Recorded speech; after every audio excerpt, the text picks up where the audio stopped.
దేవుడైన యెహోవా ఆదామునకును అతని భార్యకును చర్మపు చొక్కాయిలను చేయించెను. అంటే బలు అర్పించాడు, బలేమో దేవుని ముందు నిలబెట్టాడు. మానవునికి దేవునికి మధ్య ఉన్న ఆ అగాధం తొలగించడానికి బలి అర్పించి ఆ బలి పశువుని దేవుని ముందు పెడితే దేవుడు ఆ బలిని స్వీకరించాడు. బలి దేవునికి అర్పించబడింది, కానీ ఆ బలి పశువు యొక్క చర్మము ఆదాము హవ్వకి ఇవ్వబడింది.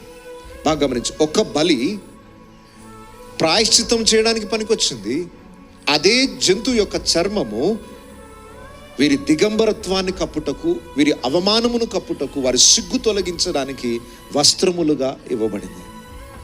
యేసు ప్రభు శిలువ యాగము ద్వారా తండ్రి నెమ్మది పొందడానికి, ఆయన ఉగ్రత చల్లార్చడానికి యేసు ప్రభు బలయ్యాడు. సజీవ యాగము తను అర్పించుకున్నాడు.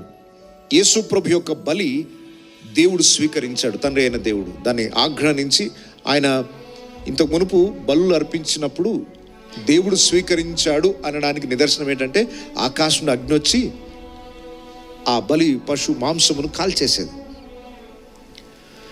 యేసు ప్రభు బలయ్యాడు గనుక తండ్రి ఆయనను స్వీకరించాడు. అయితే క్రీస్తు యొక్క నీతిని వస్త్రములుగా దేవుడు మనకిచ్చాడు.